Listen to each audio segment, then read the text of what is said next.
In 90 minutes, From changes forever. Sunday's finale isn't just a season closer. It's a reckoning. And I've been going frame by frame through the trailer, digging through the leaked plot details, rewatching every single setup from this season, and I keep arriving at the same dark conclusion. 3 characters are not making it out of if a tree falls in the forest. Not because they made stupid decisions, not because the writers hate them, but because their narrative contract is up. Their purpose in the story is complete. And From has been quietly, brutally telegraphing their exits all season long. I'm ranking them from painful but expected, to absolutely devastating, to the one death that's going to rewrite the entire mythology of this show. Let's go. Okay, let's start with Elgin, because honestly, the show already killed him. We just haven't seen the body yet. Think about everything Elgin's arc has been this season. His entire purpose has been visual truth-seeking. The cameras, the photographs, the obsession with documentation. And in episode 9, The Calm Before, he found it. He dug through the back of the diner and pulled out an old Polaroid, a photograph of Sophia from a previous cycle of the town. Proof that she's not a traumatized teenager. Proof that the man in yellow has been recycling identities of people who died within Fromville's boundaries. His whole arc completed. And then he made the one mistake you cannot make in this dimension. He confronted her directly, alone. No backup, no plan. Sophia dropped the innocent act immediately. And Clara, who is bound by a blood pact to the entity, locked the diner door behind him.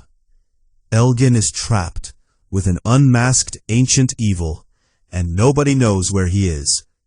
The trailer doesn't show Elgin in a single exterior shot.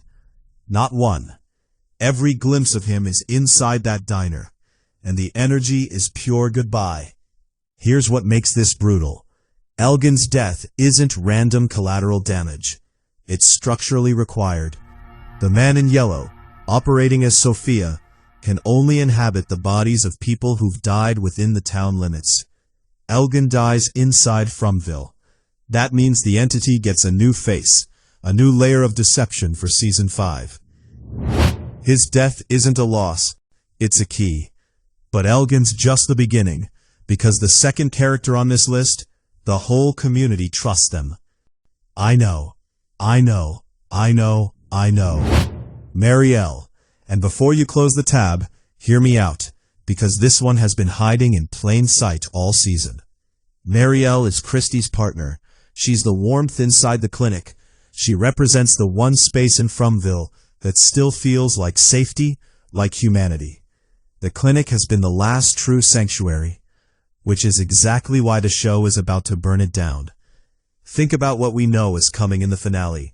Smiley, the creature that was birthed from Fatima's horrific pregnancy at the end of Season 3, has come back, fully reborn, and leaks point directly to Smiley infiltrating the clinic in the finale's first act. Now ask yourself, who is inside the clinic? Who has no combat training? Who has no talisman knowledge? Who is the softest target in the most vulnerable location? Marielle. And here's the narrative logic. Kristi has spent 2 seasons operating from a position of practical certainty. She's the doctor, she diagnoses, she fixes. But the show can't push Kristi into her final arc without shattering that certainty completely. Marielle's death would be the detonator. Look at the trailer. There's a shot of Kenny holding a firearm in a dark clinic corridor, hands trembling.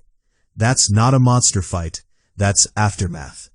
That's someone processing something that already happened behind a closed door.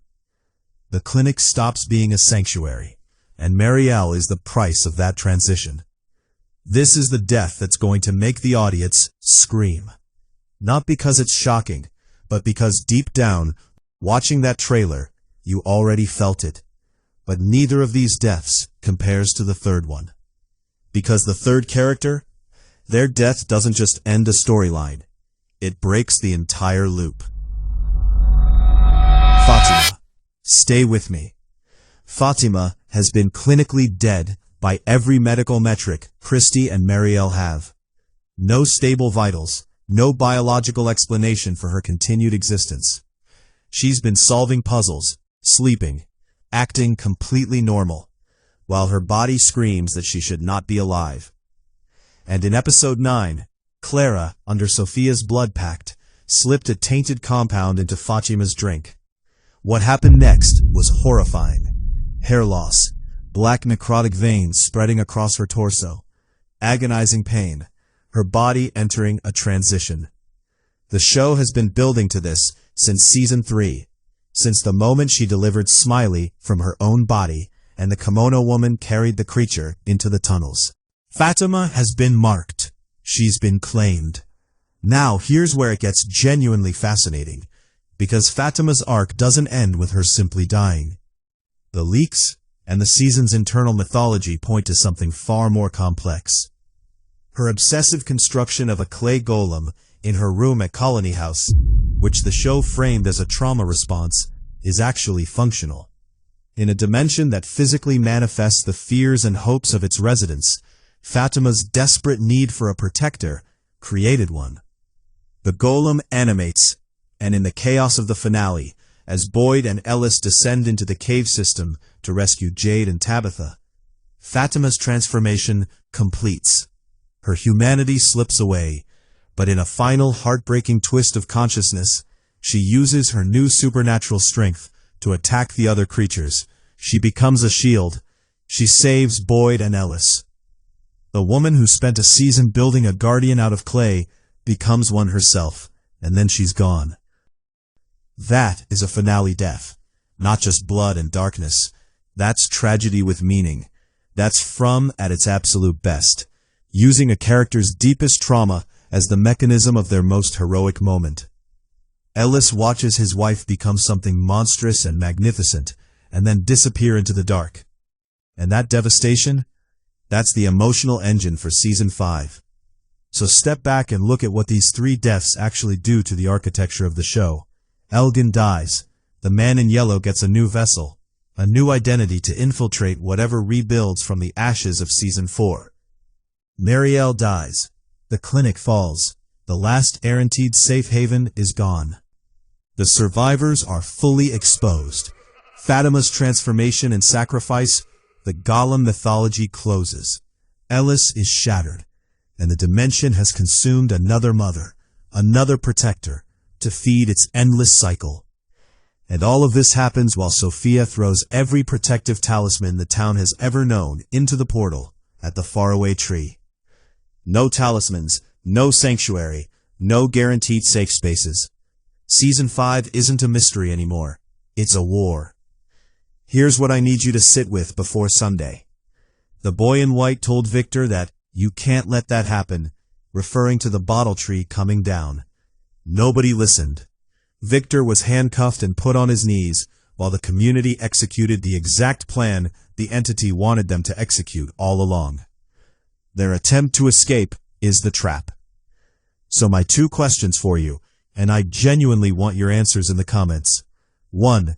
If the bottle tree's destruction is what resets the loop and creates the fallen tree that traps the next cycle of arrivals, does that mean every single person who ever drove into Fromville was sent there by a group of survivors who tried to escape before them?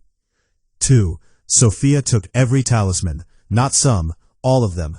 Is her real goal to trigger a total reset and start a brand new cycle, or is she finally trying to end the dimension entirely?